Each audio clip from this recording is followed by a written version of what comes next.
नक्सलवाद का सफाया करने मिशन 2026 में जुटी फोर्स को एक और बड़ी सफलता मिली है। वर्ष 1992 के बाद ये पहला मौका है जब किसी दूसरे राज्य के नक्सली ने मध्य प्रदेश में आत्मसमर्पण किया है और मध्य प्रदेश आत्मसमर्पण पुनर्वास सह राहत नीति 2023 के तहत ये पहला सरेंडर है। इस हार्डकोर महिला नक्सली सुनीता पर मध्य प्रदेश, महाराष्ट्र और छत्तीसगढ़ में कुल 14 लाख रुपये का इनाम घोषित था।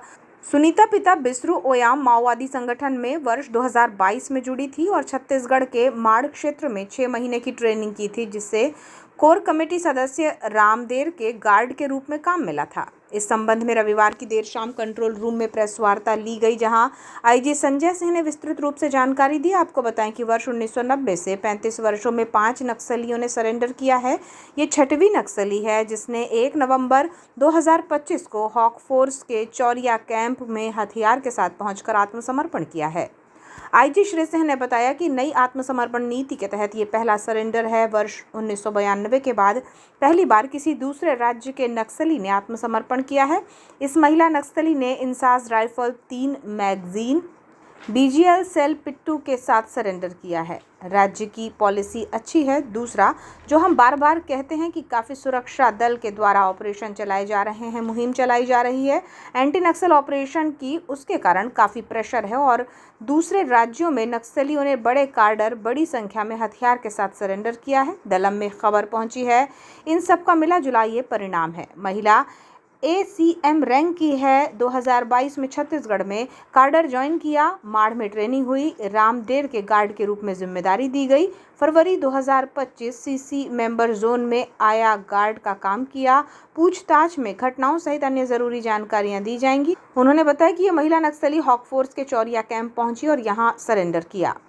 आईजी ने आगे बताया कि महिला नक्सली सक्रिय रहते हुए दलम के साथ घूमी है। जो दलम का इंचार्ज है उसके गार्ड के रूप में इसने काम किया है। हालांकि किन घटनाओं में ये शामिल रही है, ये पूछताछ करनी पड़ेगी। आत्मसमर्पण करने को लेकर महिला नक्सली ने जो कारण बताया है उसमें MP की पॉलिसी नीति बेहतर है और दूसरा कारण सुरक्षा बलों के एंटी नक्सल ऑपरेशन की सफलताएं रही हैं, जिससे कि नक्सलियों में काफ़ी दबाव है।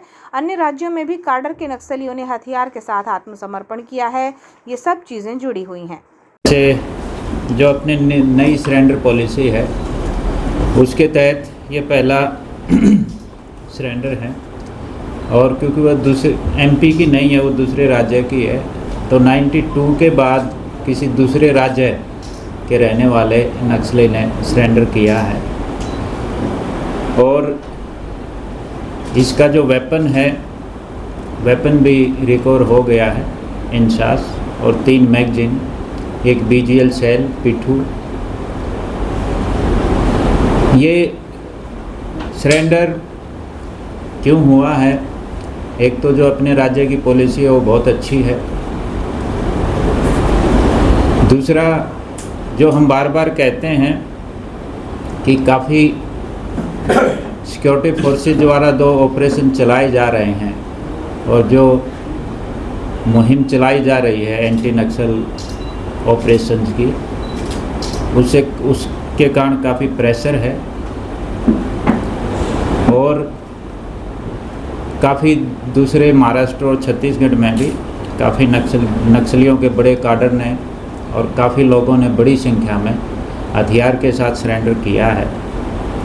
ये खबरें इनके दलम में भी पहुंची हैं, तो इन सब का एक मिला जुला रिजल्ट है कि ये जो महिला नक्सली है ये ACM रैंक की है।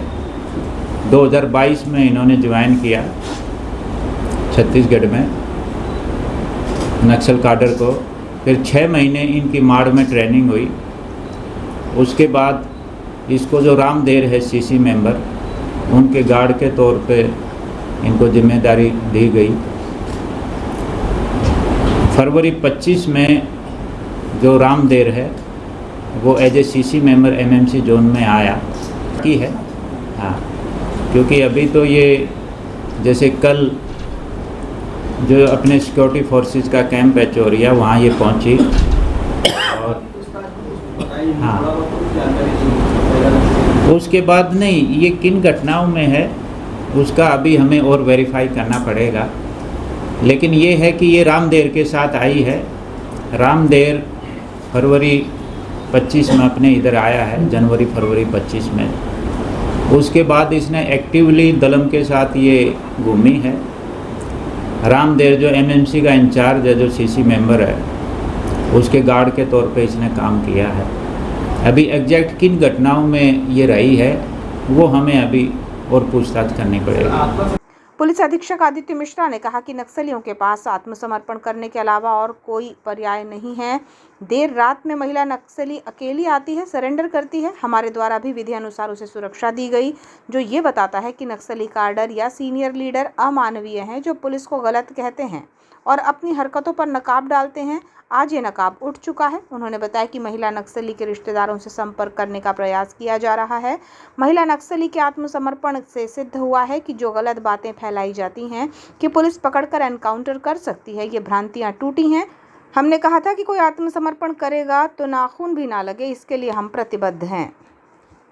कोई और पर्याय नहीं हो सकता कि जब खुद हमारे सामने आके देर रात में एक महिला अकेले आती है और उसने सरेंडर किया और पूरे विधि अनुसार, नियम अनुसार उसको एक भी उसकी पूरी सिक्योरिटी इंश्योर की गई, उसको जो भी प्रावधान, लीगल प्रावधान है उसके तहत उसका सरेंडर लिया गया, उसको बाकायदा उसके हर तरह के प्रोटेक्शन, उसके खाने पीने से लेकर सब तरह के प्रावधान जब किए, तो मुझे लगता है कि ये बताता है कि नक्सली कार्डर्स जो हैं या जो नक्सली सीनियर लीडर्स हैं वो अमानवीय हैं, परंतु जो पुलिस को अमानवीय बोलने का कभी कभी नकाब डालते हैं, वो आज बिल्कुल पूरी तरीके से उठ चुका है। क्या पुलिस ने सुनीता की फैमिली से किसी तरह का कोई संपर्क किया? जी, हम लोग उनके सभी रिश्तेदारों से संपर्क करने का प्रयास कर रहे हैं। मुझे लगता है बीजापुर पुलिस भी इसमें हम बहुत सहयोग कर रही है और इवेंचुअली उनके परिवारजनों से भी संपर्क करके उनके बीच में भी कम्युनिकेशन स्थापित करवाएंगे।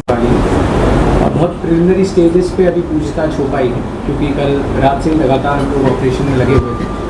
बहुत सारे कारण रहे होंगे और छत्तीसगढ़ में जो अमूमन कारण देखा जाता है कि जो ये दुष्प्रचार करते हैं और गलत तरीके से अपनी पॉलिसीज़ को सीनियर कार्डर्स बताते हैं कि हम जल जंगल ज़मीन की लड़ाई लड़ रहे हैं, परंतु आप देखेंगे कि आज 3 साल में ही जो कार्डर इतने सीनियर लेवल के मेंबर के साथ था, उसको भी ये स्पष्ट समझ में आया कि ये पूरे खोखले वादे हैं और इससे कोई भी मूलचूल परिवर्तन नहीं हो सकता। तो मुझे लगता है कि अमूमन जो यंग लोग रहते हैं, खासकर जो छत्तीसगढ़ में रहे हैं, उनको शायद बहला फुसलाकर गलत चीज़ों को बताकर लोग मोटिवेट करके पहले दलम में जोड़ लेते हैं और फिर जब उनको रियलाइजेशन होता है कि इसमें कोई भी ऐसी चीज़ नहीं है, परिस्थिति जो सामाजिक रूप से उनको कोई फ़ायदा दे रही हो, तो मुझे लगता है इसी कारण उसने, अभी तक की हमारी पूछताछ में यही बताया कि इसी कारण उसने अब छोड़ा है। सर 2022 में दलम ज्वाइन